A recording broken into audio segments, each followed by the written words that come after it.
Hey, it's Dale. Welcome back to Dilbassa Timbers. Today's project is I bought one of these. Now, I've kind of liked these sort of mosaic lampy type things, but I've never been really keen always on the glass that's in it. So I had a bit of a think and I thought the base is actually quite cool. So I'll use the base. But what I'm going to do is make a completely separate shade out of timber and I'm going to pierce it. So that way we've got all the lovely patterning that will happen. And hopefully the plan is that when we actually turn the light on inside it, it's going to give a really, really cool effect at night in the room. So that's the plan. Let's have a go. Okay, so we whacked it on the lathe. It's running reasonably true, as you can see. That's not too bad considering it's been sitting around the shed for, 5 or 6 years, so it hasn't gone too far out of the round. Now, I really only need about 2/3 of this. So rather than waste all this nice stuff that's out here, I'm actually just going to grab a marker pen and mark off roughly where I need to be. And that way,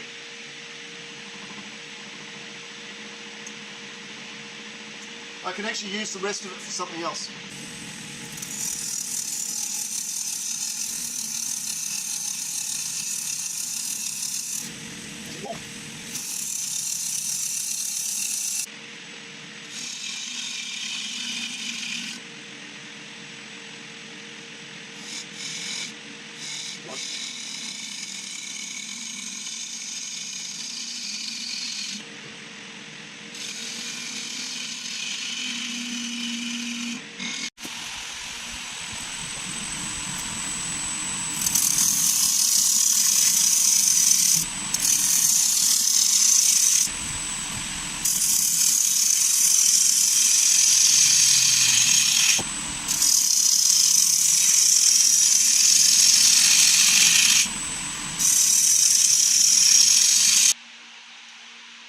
Well, that might look a little bit weird, but we are actually getting somewhere. I'm trying to do two things at once. I'm sort of trying to do the roughing out of what I want sort of the shape of this thing to be, but I'm also doing a little bit of a rough out of what I want this leftover part to be as well. So I'm kind of making it up as I go along, but that's okay too. Now I'll just part it off, and I can start doing the main part of the piercing. All right.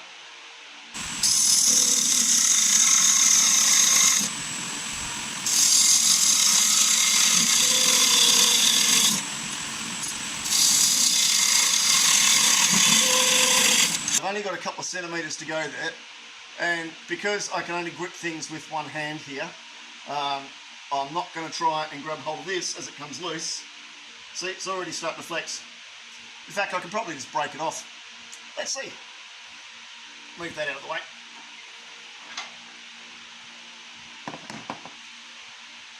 Get rid of that.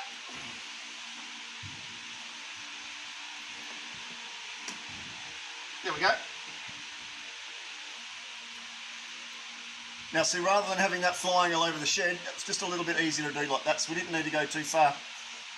As you can see, now we've got a nice base for that. Now I've got a centre point in here, so it's going to make it a lot easier if I want to go and turn this into a little tiny platter or bowl or whatever I want to do later on. To do that, but at least this is off. And now we've got this part. I can now pull out the glass shade of the mosaic thingy jobby and pull that out and then start to look at what we need to do in terms of shaping.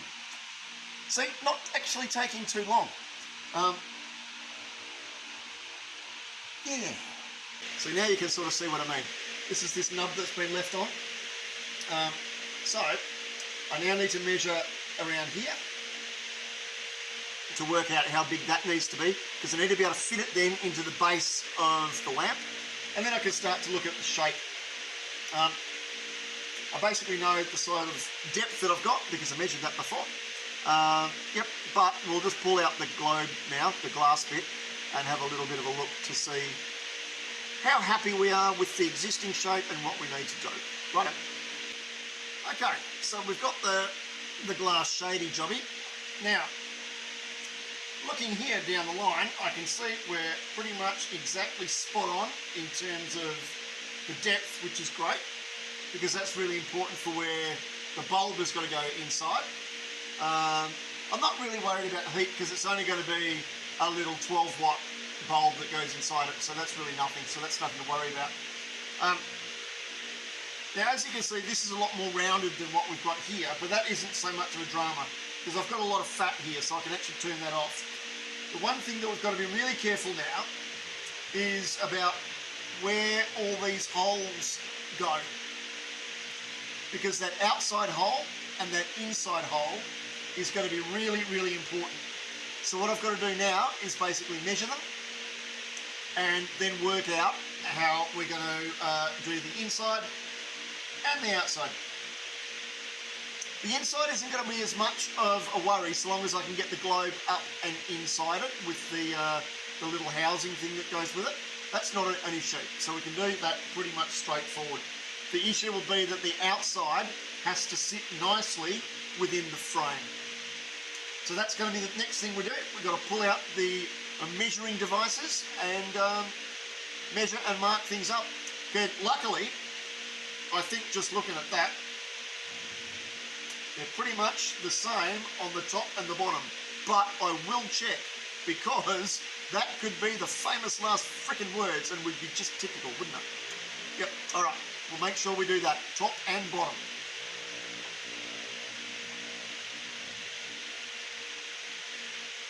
Don't drop the frickin' thing. Even though that I'm not using this for this project, I'm going to use this for another project. So let's not do that, hey? Alright. Now the best way to do this is with a set of those. Set of verniers. I like my electric-y jobbies, but you know, the manual ones are just as good and just as easy. Now, I want to measure the inside first.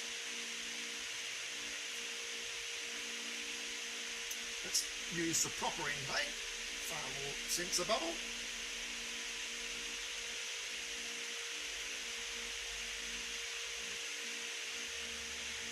Okay, so that is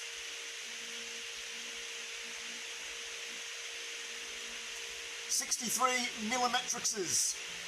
Note to self, write that down straight away.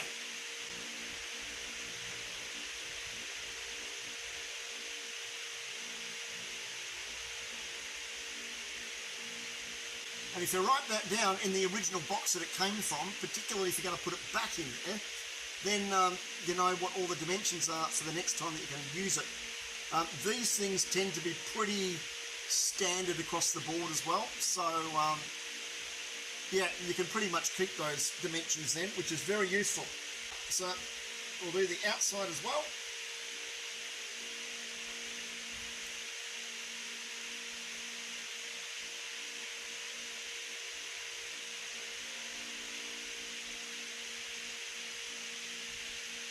Okay, and that's 72.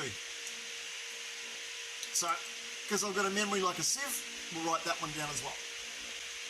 Now, as I mentioned before, this inside measurement isn't really going to matter as much.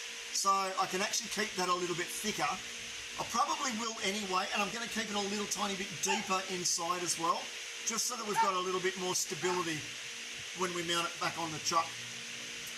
Because I'll probably do whichever end is fattest first. Then I'm going to drill a hole. I'll swap the chuck over because I'll need to.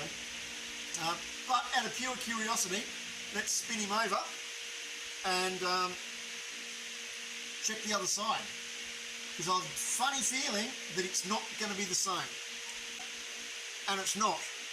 Not by much. And that's 74 at the bottom. So while it's not looking like it's a big difference, when you actually go to do a fit later on, it will make a big difference and things won't fit and that'll be a pain in your bum.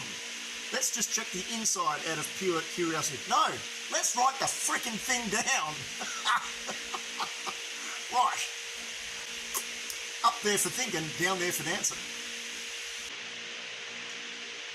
And that one's 61. Now let's have a look at the other one. The other one was 63. So, yeah, not much of a difference. We might make them exactly the same.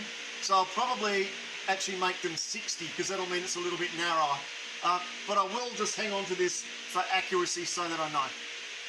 Cool, just a little bit of a handy tip because trying to fit things later on when they're not measured correctly can be a real pain, and that way you've got to go and remount things back on the lathe and try and get them to fit, and that's a real pest if you don't have many tolerances left and you don't have much timber and thickness left.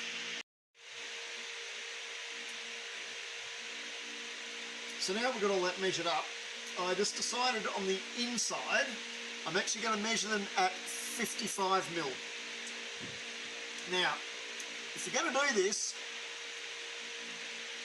and use the verniers to actually score your marks, just be a bit careful. Don't whack both sides in, only use one edge. Now, you'll always use this side, the side closest to you, because that's going down. If you put the pins in on the other side, it's going to fly up and fly up at your face. That's not a good thing.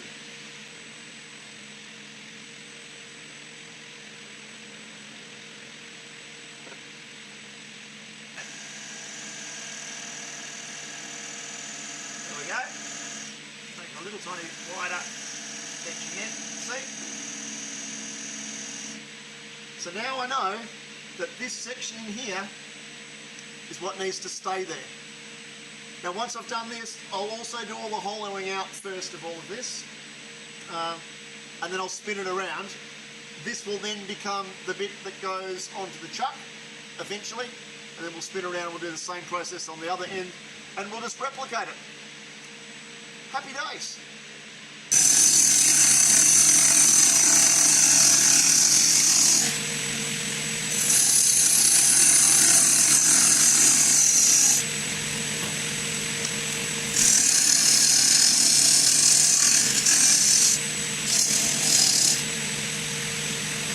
Alright, so we put some shape around that. Now, I'll bring the camera around in a minute so you can actually see. But I've got a nice curve happening here. That's the sort of curve that I want. What I'm going to start to do is start to think about what I'm going to do with the holes and all the piercing, because I want to have that done before I start actually hollowing out the inside. If I hollow out the inside and then I do all the holes afterwards, I'm going to blow through the inside of the vessel, and that's going to end up with all sorts of chips and rubbish on the inside, which isn't going to look anywhere near as good. It also means that I've got a lot more sanding to do on the inside, which is a pain because, as everyone knows, I hate sanding. I've sort of changed the order a little bit in what I'm going to do. So I'm actually going to drill out a hole in the middle just as a start of a guide. So I've just grabbed my Jacob's chuck. Now that runs off a number 2 Morse taper on the end and then goes into my tailstock, and I've just got a nice large speedball bit that I've got. These I find are really, really handy. I'm going to go right the way through. It's going to come right the way through to the other side. This way that I've just got a little bit of hollowing room gives me a little bit more of a guide as well, and I felt like doing it in this order. So there. The tip with using a Jacob's chuck is always hang on to the chuck. This is going to stay still as this turns. Turn the speed of the lathe down a little tiny bit because we don't need to be going at the speed of light. Actually, now we'll just go a little bit closer. There we are. Just give that a little bit of a tap.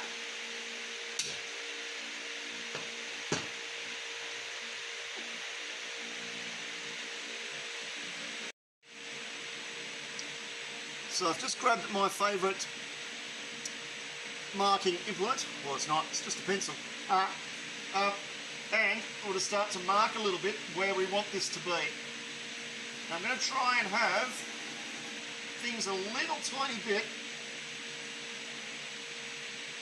geometric, but I need to also think about where this is going to sit actually on the shade. So I'm probably going to do 5 sets of larger holes.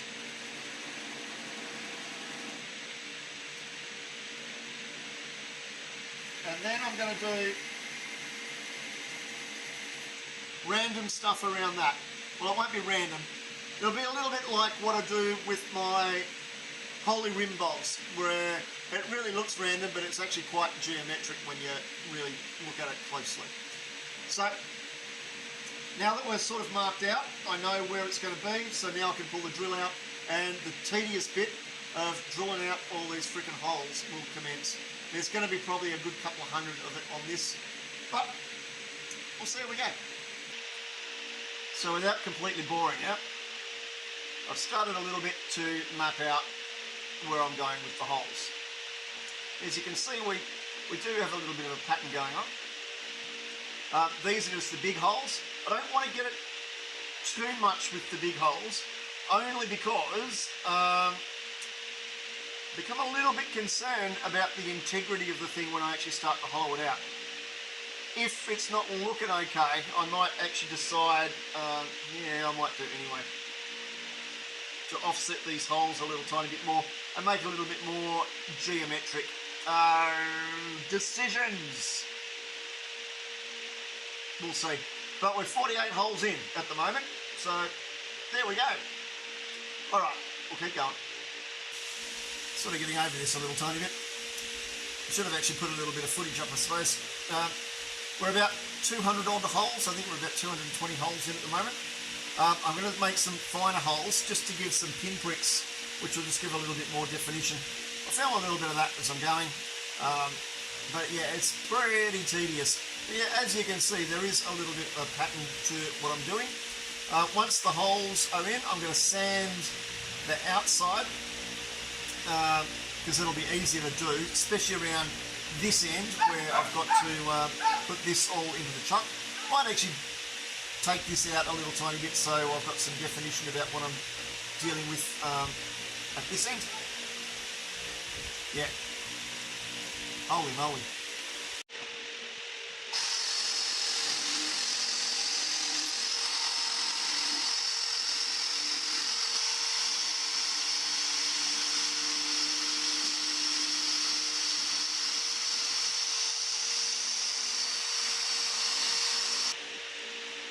Oh, not long to go. Probably only another 40 or 50 to go. Come back to you when I'm sanding.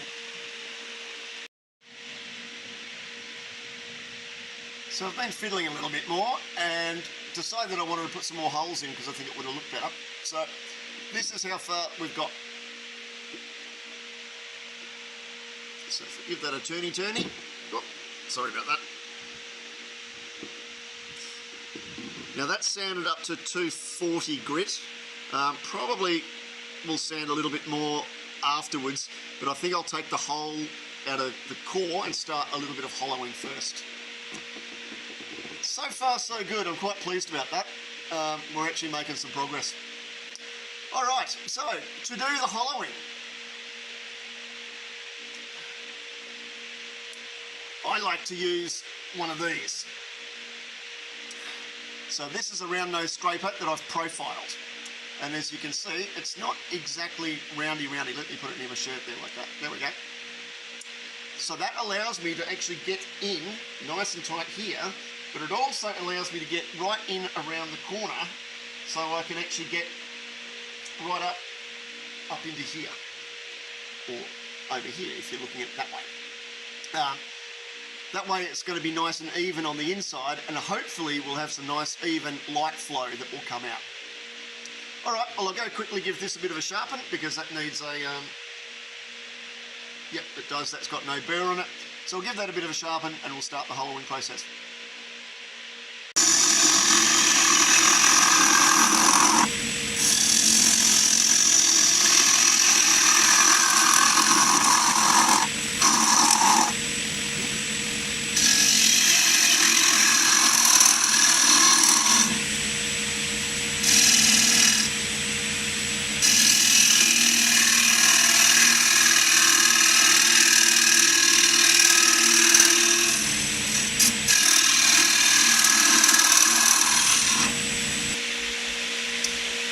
So when you're doing hollowing, an air gun like this really is your friend.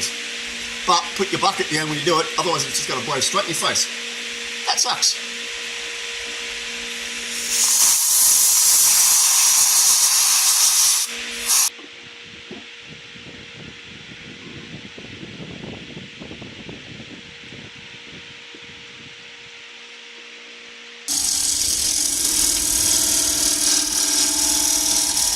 So all of this part in here, and we're right the way down into here. I've actually swapped over tools. This is a nice little cool tool that I've got. It's a little scraper with a pin thing on the end. Now, turn it around the other way. Can you see it? Oh, like that. Anyway, that allows me to get right down in deep. Now, all of this inside there, I can't see. I'm actually doing it completely by feel. I'm stopping every now and again just to make sure that I don't do something stupid like blow through the side, which would really, really upset me after all this work. But we're pretty much there. Okay, so as you can see, there we go. We've hollowed it right down into there. Gone through the bottom there on purpose. It's starting to look pretty clean. It's fairly even all the way through there, which is good. Yeah. There's a little bit more fiddling around than what I wanted it to be. I might actually next time do the hollowing first and then worry about the holes. No, it's much of a muchness really. Anyway, that part's done. So now I've got to start to fit some things up and see how we're going to work it and then turn it around the other way. Alright, I'll put you back in the cradle.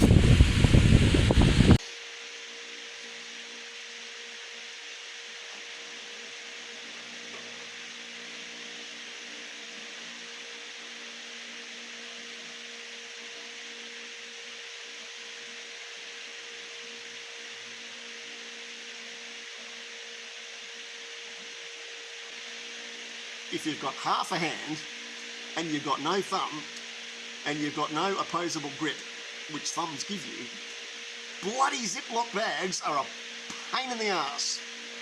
See, they're perfectly fine once you rip the hole in the damn thing to start with. Ah, Ziploc bags, I hate them with a passion. Ah.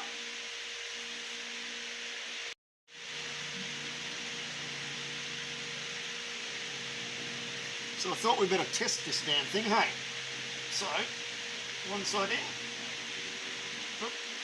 the other side in. Ha ha! Measurement, Mr. Dana. Science. That's a good start. Boink. That fits.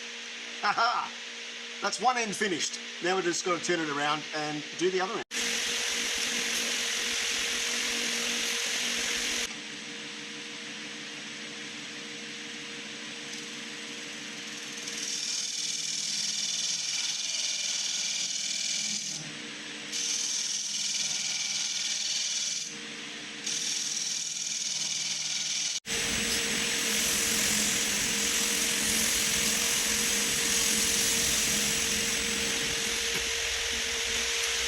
So there we are.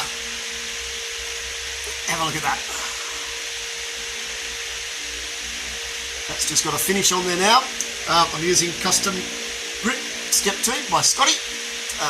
Good gear. I think people know that I really like this stuff by now. Hang on, I'll bring you in for a bit of a closer look. Oh, stretch.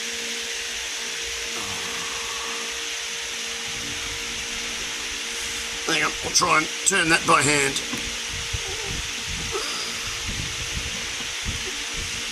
What do you reckon? I reckon that ain't too shabby. Well, there it goes. Won't go any further. Alright, so now I've just got to take it off the truck and then put it together. We'll take some little bit of footage of what it looks like when it's got the lights on. We might even do some spooky stuff. Woo! What a dick. So there we go. It's all together. What do you think? It's kind of cool, isn't it? I like it. It's got some nice patination to it. Whoa, don't drop it, whatever you do. There we go, we'll just give it a bit of a spin. But yeah, I think that's quite nice. Come and have a look.